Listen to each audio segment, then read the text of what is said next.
अस्सलाम वालेकुम boys and girls, welcome to another episode of law with Ali. और आज हम पढ़ेंगे ब्लैकमेल। जो कॉमन आइडिया है ब्लैकमेल का वो यही है कि एक इंसान आपको थ्रेटन करता है कि भाई आप मुझे एक पर्टिकुलर चीज़ जो है वो आपकी कोई पर्टिकुलर इन्फॉर्मेशन है, कोई सीक्रेट इन्फॉर्मेशन है, वो रिवील कर देगा अनलेस एंड अनटिल आप उसको कोई पैसे नहीं दे देते या कोई चीज़ उसको कोई गेन नहीं दे देते। ये जो है वो कॉमन आइडिया है, जो कॉमन ब्लैकमेल का जो आपके माइंड में जब भी जो आता है, जब भी आप ब्लैकमेल के बारे में सोचते हैं तो आपके माइंड में यही आता होगा। लेकिन आज का जो हमारा टॉपिक है ब्लैकमेल का, वो डिटेल टॉपिक जो है उसमें और भी सिचुएशन है जो ब्लैकमेल जिसको कैटर करता है, जो ब्लैकमेल के अंदर आती हैं। ब्लैकमेल जो है उसको section 21 of theft act 1968 deal करता है और वो ये कहता है कि ब्लैकमेल आप तब करते हो, तब आप गिल्टी होते हो ब्लैकमेल के, अगर आप किसी से कोई अनवारंटेड डिमांड करते हो, अनवारंटेड मेनेसेस यूज़ करके अनवारंटेड डिमांड करते हो, किसी को थ्रेट में डालते हो, ठीक है।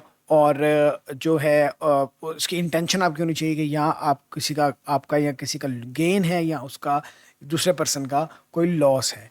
ठीक हो गया। अच्छा, अब डिमांड और मेनेसेस अनवारंटेड हैं तब जब जो पर्सन जो है जो कर रहा है उसको ये बिलीव हो कि a, if he has reasonable grounds for making the demand, अगर उसके पास रीजनेबल ग्राउंड्स हैं डिमांड करने के, तो ब्लैकमेल में वो नहीं आता। या वो जो use of menaces is a proper means of taking the demand है कि जो यूज़ ऑफ मेनेसेस आप यूज़ कर रहे हैं उसके अलावा आपके पास कोई चारा नहीं है और जो डिमांड है आपकी वो अनवारंटेड नहीं है, तो वो उस पर ब्लैकमेल नहीं लगेगा। उसके बाद ये पॉइंट आता है जो सब सेक्शन 2 है 20 सेक्शन 21 थेफ्ट एक्ट 1968 का, वो ये कहता है कि ये इमटेरियल है कि जो मेनेसेस हैं वो वही इंसान कर रहा है जो जिससे डिमांड की जा रही है या उसी के ऊपर अप्लाई की जा रही है जिससे डिमांड की जा रही है।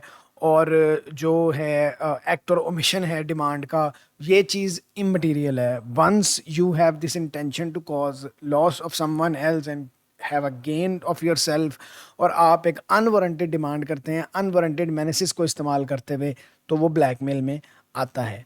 ठीक हो गया। अब हमारे पास टेक्निकली इस डेफिनेशन के बाद जो 4 मेन पॉइंट्स हमारे पास आते हैं, हमारे पास एक डिमांड है, ठीक है, विच इज़ अनवारंटेड, ठीक है, वो अनवारंटेड होनी चाहिए। उसके बाद वो मेनेसिस से बनी है, ठीक है, उसके साथ मेनेसिस यूज़ हुए हैं और उसके साथ एक व्यू अटैच्ड है कि या तो वो गेन के लिए, अपने गेन के लिए या किसी के लॉस के लिए की जा रही है। अच्छा, अब आप पिछले लेक्चर्स को भी देखते आ रहे हैं तो आपको इस बात का पता होना चाहिए और पता होगा भी कि जब भी हम किसी क्राइम की बात करते हैं तो हमें सबसे पहले दो ही एलिमेंट्स उसके देखने होते हैं, एक एक्टस रेस और दूसरा मेंस रिया। तो हम सबसे पहले देखते हैं कि ब्लैकमेल का एक्टस रेस क्या है। एक्टस रेस जो है ब्लैकमेल का, that should be, I think that should be like common sense के आप अनवारंटेड डिमांड कर रहे हैं मेनेसेस यूज करके, ये एक्टस रेस है ब्लैकमेल का। ठीक हो गया। इसके इसके साथ इसको फर्दर एलेबरेट करने के लिए हमारे पास ट्रेसी वर्सेस डीपीपी का केस है 1971 का, जिसके अंदर डिफेंडेंट ने पोस्ट किया कि letter which was containing a demand with menaces. ठीक हो गया। इंग्लैंड, ठीक है, उसने इंग्लैंड से लेटर भेजा जर्मनी में, ठीक है। तो even though the letter with the demand would not have been opened until it arrived in Germany, but still the defendant was guilty of blackmailing, क्योंकि इंग्लैंड में whatever he did, whatever he wrote in the letter is considered crime in England। तो since England में वो crime consider किया जाता है तो वो ब्लैकमेल का गिल्टी वो बंदा हो जाता है। अच्छा, अब जो मेन चीज़ है वो आ जाती है पहली डिमांड। हमारा जो पहला पॉइंट है वो आता है डिमांड। डिमांड क्या है? डिमांड कोई भी कुछ भी हो सकती, कोई भी रूप ले सकती है डिमांड। ठीक हो गया। वो कंडक्ट हो सकता है, वो राइटिंग हो सकती है, वो ईमेल हो सकती है, वो कोई और अदर फॉर्म भी ले सकती है, ठीक है। और बहुत ज़्यादा एक्सप्लिसिटली भी होना ज़रूरी नहीं है डिमांड का। और इसके अंदर आर वर्सेस कॉलिस्टर एंड वॉरहर्स्ट का केस भी है हमारे पास, जिसके अंदर डिफेंडेंट जो है वो दो पुलिसमैन होते हैं, ठीक है। और वो एक विक्टिम को कहते हैं कि हम तुम्हें रिपोर्ट करेंगे, लेकिन हम तुम्हारी रिपोर्ट पीछे भी रख सकते हैं। मतलब जिस तरह वो पुलिस वाले नहीं होते, वो पुलिस वाले पहले वो ब्लैकमेल उसको कर रहे थे कि भाई हम तुम्हें रिपोर्ट नहीं करते, हम तुम्हें नहीं पुलिस स्टेशन लेके जाते, नहीं तुम्हारा गिल्ट हम रिपोर्ट करते हैं, जो भी तुमने क्राइम किया वो नहीं रिपोर्ट करते, हमें बस हम बता दो कि अगर तुम हमें कुछ, हमारी कोई हेल्प कर सकते हो, कोई पैसों के थ्री कोई हेल्प कर सकते हो। अच्छा, वो कहते हैं कि नेक्स्ट डे हमसे मीटिंग करो और जो है हमें को पैसे पूसे दो तो देख लो, हम नहीं करते तुम्हारा, तुम्हें नहीं चार्ज करते। अच्छा, अब क्या हुआ कि अगले दिन उस डिफेंडेंट ने क्या किया कि उनको 5 पाउंड दे दिए। अब this whole scenario was enough to, you know, consider those policemen guilty of blackmail. क्यों? क्योंकि टेक्निकली एक्सप्लिसिटली उन्होंने ब्लैकमेल नहीं किया उसको कि हम तुम्हें मारेंगे, हम तुम्हें ये कुछ नहीं कहेंगे, बस उन्होंने ये इस तरह कह दिया गोल मोल करके कि देख लें अगर आप हमारी हेल्प करें तो हम आपकी भी हेल्प कर देंगे, इस किस्म की बात उन्होंने गोल मोल करके कर दी, तो भी वो they were considered blackmailing the victim. Why? Because ये ज़रूरी नहीं है, और इसी केस के साथ ये डिसाइड हुआ था कि ये बात तय हुई थी कि भाई एक्सप्लिसिटली डिमांड करना भी ज़रूरी नहीं है, अगर डिमांड एक्सप्लिसिटली नहीं भी है तो भी डिमांड हो सकती है अगर उसके अंदर ब्लैकमेलिंग वाले एलिमेंट्स पूरे होते हैं तो। अच्छा, अब डिमांड जो है, जैसे मैंने आपको पहले बताया कि वो एक्टर सीरियस है इस ऑफेंस का, और डिमांड ये भी ज़रूरी नहीं है कि वो डायरेक्टली विक्टिम उसको रिसीव करे, ठीक है, थ्रू पोस्ट भी वो डिमांड भेजी जा सकती है, और किसी और तरीके से भी वो डिमांड भेजी जा सकती है। ट्रेसी वर्सेस डीपीपी का केस आप ऑलरेडी पढ़ चुके हो, जिसमें उन्होंने बताया था कि डिमांड जो है वो बाय लेटर पोस्ट की गई थी और की भी आउटसाइड इंग्लैंड गई थी, लेकिन since the act was committed, the crime was committed inside England and Wales, तो वो ब्लैकमेल कंसिडर होगा और वो क्राइम होगा, ठीक है। इसके साथ हमारे पास एक और केस है जो कि आर वर्सेस बोगमो 2017 का केस है, जिसमें एक defendant he was a self employed commercial balloon pilot था वो, एक, ठीक है, एक इंग्लिश कंपनी में काम करता था, और उसका कॉन्ट्रैक्ट जो है वो टर्मिनेट हो गया, मतलब कोई भी मसला हो गया होगा, whatever it was, it's not necessary to discuss, लेकिन उसका कॉन्ट्रैक्ट टर्मिनेट हो गया, ठीक है। अब वो वापस चला जाता है अपने मुल्क में, और वहाँ जाके वो एक तरह की कैंपेन स्टार्ट कर देता है उस कंपनी के खिलाफ, वो उनके खिलाफ बातें करनी शुरू कर देता है, उनका इमेज डिस्ट्रॉय करने लग जाता है, और साथ ये कहता है कि अगर मेरा कॉन्ट्रैक्ट दोबारा रीन्यू ना हुआ तो मैं ये करता रहूँगा। अब since he was doing it outside England and Wales, but still चूंकि that act can be considered a crime inside England and Wales, तो वो उस पर ब्लैकमेल लगी और he was convicted of blackmailing, ठीक हो गया। अच्छा, ब्लैकमेलर जो है he can also pose as a victim, मतलब in simple words, mango man की जुबान में अगर मैं आपको बताऊं तो ये है कि वो, आप ऐसे भी कर सकते हो कि आप खुद अपने आप को विक्टिम शो करो और किसी को ब्लैकमेल कर लो। फॉर एग्जांपल, हमारे पास एक केस है आर वर्सेस लैम्बर्ट का, उसमें किसी ने अपनी ग्रैंड मदर को कॉल की, ये अपने अंदर अपना रूप ये धार लिया उसने कि मैं आपका ग्रैंड सन बोल रहा हूँ और मुझे जो है किसी ने पकड़ लिया है और मुझे इतने पैसों की ज़रूरत है, अगर आप मुझे इतने पैसे नहीं देंगे तो मुझे जनाब ये मार देंगे, तो प्लीज़ मुझे इतने इतने पैसे जो हैं ये इनको भेज दें या मुझे मेरे अकाउंट में भेज दें ताकि मैं इनको दे के अपनी जान छुड़ा लूँ। Now you are posing as a victim yourself, और आप ब्लैकमेलिंग कर रहे हैं किसी के साथ उससे पैसे हथियाने के लिए, तो इसमें ये भी ब्लैकमेलिंग में आता है। अच्छा, सेकंड पॉइंट हमारा है कि the demand must B unwarranted. Unwarranted का मतलब सेक्शन 21 सब सेक्शन 1 जो है थेफ्ट एक्ट 1968 का, वो ये कहता है कि the defendant has to show that they believe that they had reasonable grounds for making the demand and the use of menaces was a proper means of reinforcing the demand। अगर इन दोनों बातों को वो आप अप्रूव नहीं कर सकते, prove in the court of law, तो आप पे ब्लैकमेल ही लगेगी। पहला पॉइंट क्या प्रूव करना है कि भाई जो डिमांड मैंने की है उसके ग्राउंड जो थे वो रीजनेबल थे, और जो मेनेसेस मैंने यूज़ किए हैं वो मेरे पास उसके लिए जो है वो प्रॉपर मींस थे रीइंफोर्समेंट के लिए, और मैंने किसी के साथ कुछ ज़्यादती नहीं की, यही हो सकता था और मैंने यही किया, that was the last resort I had, because मैंने अपनी चीज़ वापस लेनी थी। अगर ये नहीं आप प्रूव कर सकते तो फिर आप you will be considered guilty of blackmailing, ठीक हो गया। 2 टेस्ट रखे हैं उन्होंने कोर्ट ऑफ लॉ ने, ठीक है, इस डिमांड के लिए जो मैंने अभी आपको बताया। अब ये जो 2 टेस्ट हैं ये सब्जेक्टिव हैं, ठीक हो गया, और ये कोर्ट डिसाइड करती है, केसेस टू केसेस वेरी करता है कि भाई ये चीज़ ब्लैकमेलिंग में आती है कि नहीं आती है, अनवारंटेड है कि नहीं है।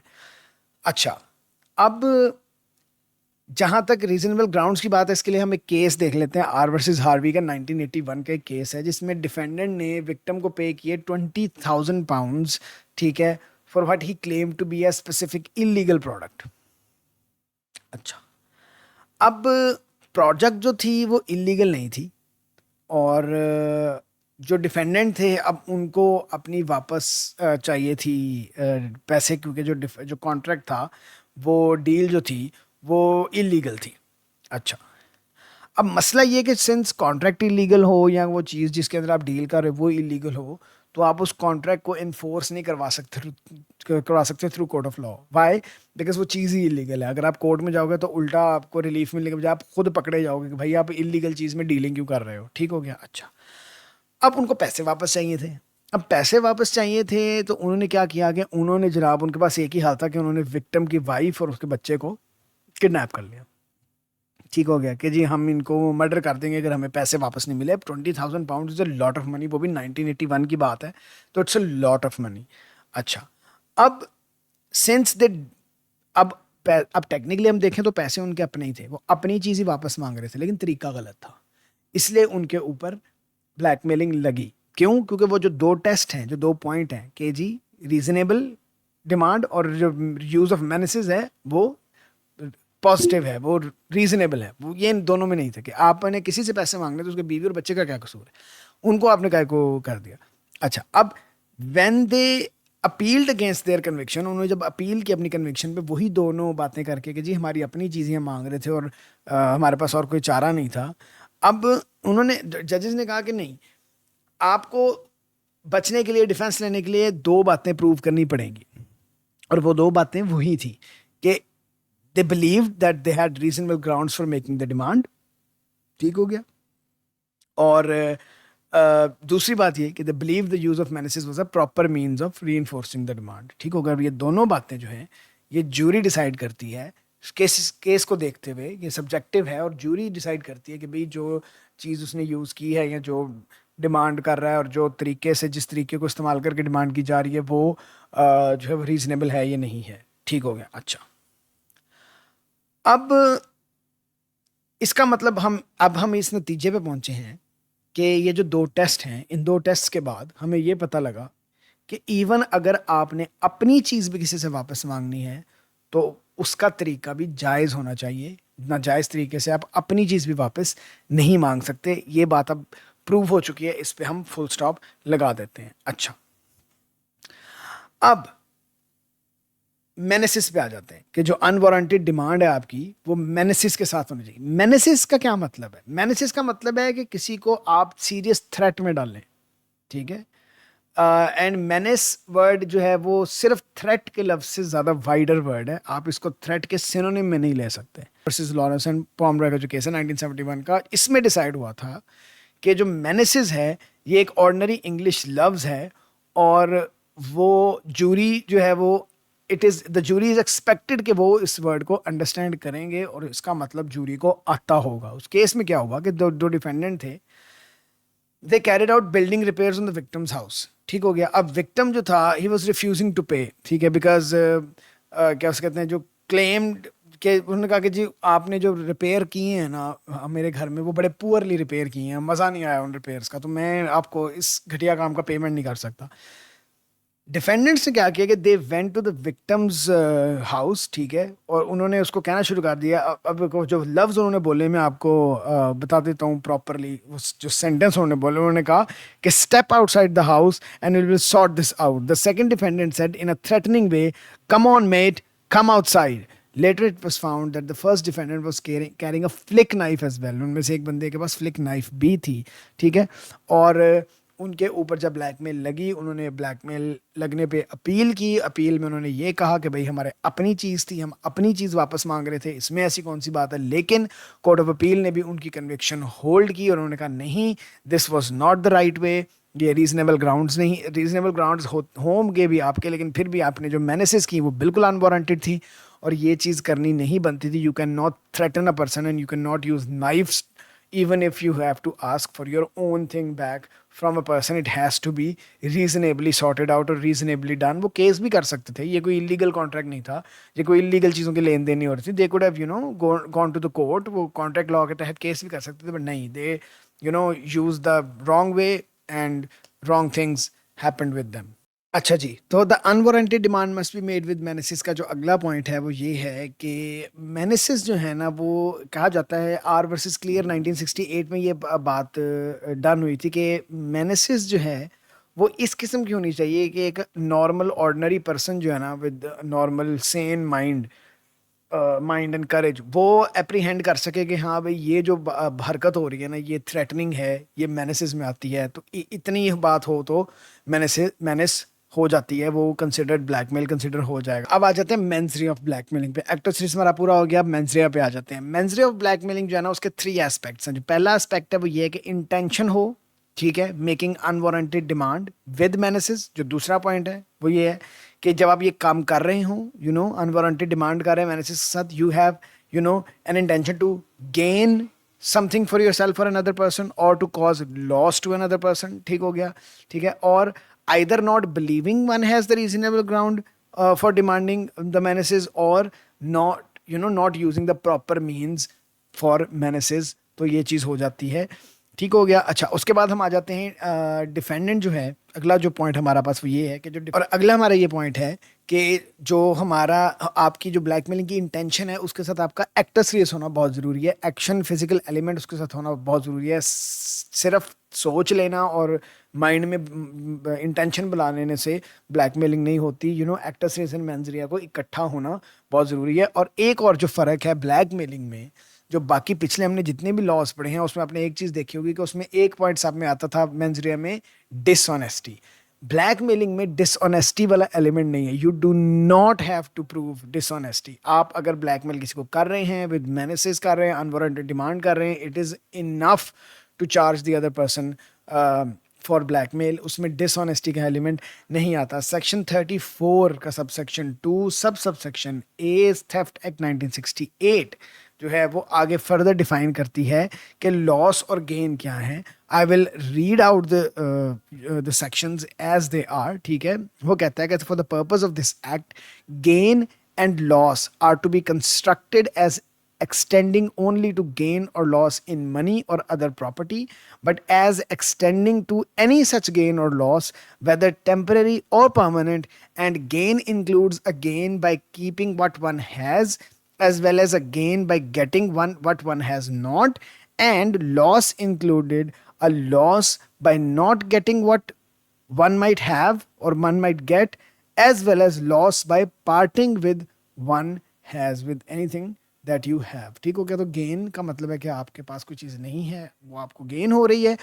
और लॉस का मतलब ये लेगा लॉ कि अगर किसी चीज़ के पास, किसी के पास कोई चीज़ है, उससे उसको पार्ट कर देना, उससे उसको महरूम कर देना, उसके लॉस में आता है। तो ये गेन और लॉस की डेफिनेशन है। इन्हीं को डिफाइन करके वो देखा जाता है कि जो ब्लैकमेल की जा रही है कि क्या वो किसी गेन के लिए की जा रही है according to the definition of the gain, या किसी के लॉस के लिए की जा रही है according to the definition of loss. ठीक हो गया। अच्छा, अब यहाँ पे एक और इम्पॉर्टेंट पॉइंट है, वो ये है कि ये अगर आप सक्सेसफुल नहीं भी होते ना टू कॉज अ लॉस और टू गेट अ गेन, आप सक्सेसफुल नहीं हुए, येट अगर आपने ब्लैकमेलिंग के बाकी के सारे एलिमेंट्स पूरे कर दिए, आपने अनवारंटेड डिमांड भी कर दिया मेनेसेस यूज़ करके, तो भी आप गिल्टी हो सकते हैं ब्लैकमेल के। ठीक हो गया। और ये अनयूजुअल जो केस है एक, ये आर वर्सेस बेवंस का केस है जो 1988 में हुआ था। आर वर्सेस बेवंस में 1988 में ये हुआ था कि जो डिफेंडेंट है who was suffering from severe osteoarthritis, एक मतलब एक बीमारी है, he actually pointed a gun at his doctor and demanded a morphine injection for pain relief.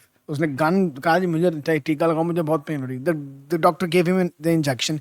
It was held that the morphine was property and also that it was both the gain for the defendant and the loss for the doctor from whom it was demanded. Obviously अब morphine जो है वो एक दवाई, वो एक property है ना, तो वो गेन हुआ उस बंदे का जिसको वो टीका लगा, और लॉस हुआ उस डॉक्टर का जिसका वो टीका गया।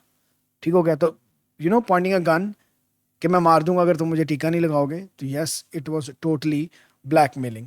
ठीक हो गया। अच्छा, अब एक और बात यह है कि डिफेंडेंट जो है वो गिल्टी नहीं होगा ब्लैकमेल का अगर वो ये बिलीव करते हैं कि they are justified in making the demand, and if they believe कि जो यूज़ ऑफ थ्रेट्स हैं, जो भी वो थ्रेट्स यूज़ कर रहे हैं, वो एक प्रॉपर वे है डिमांड करने का। अगर आपको ये बिलीव है और अगर आप ये प्रूव कर देते हैं कोर्ट के अंदर, तो आप जेन्युइनली अगर आप कर देते हैं प्रूफ, तो आप गिल्टी ऑफ ब्लैकमेल नहीं होते। आ जाते हैं सेंटेंसिंग पे। सेंटेंसिंग जो है ब्लैकमेल की, जो ट्रायबल ओनली ऑन इंडिक्टमेंट होती है, और इसकी जो मैक्सिमम पेनल्टी है वो 14 ईयर्स इम्प्रिजनमेंट है। ठीक है। और कोई स्पेसिफिक सेंटेंसिंग गाइडलाइंस इसकी नहीं है। बस इतना हमें पता होना चाहिए कि ये इंडिक्टमेंट में है और जो मैक्सिमम पेनल्टी है वो 14 ईयर्स है। मैक्सिमम का मतलब उससे कम भी हो सकती है। 14 years is the maximum limit, उससे ज़्यादा नहीं हो। साथ ही हमारा ये ब्लैकमेलिंग का टॉपिक खत्म हो जाता है। होप आपको समझ आ गई होगी। I see you in the next lecture. Bye bye.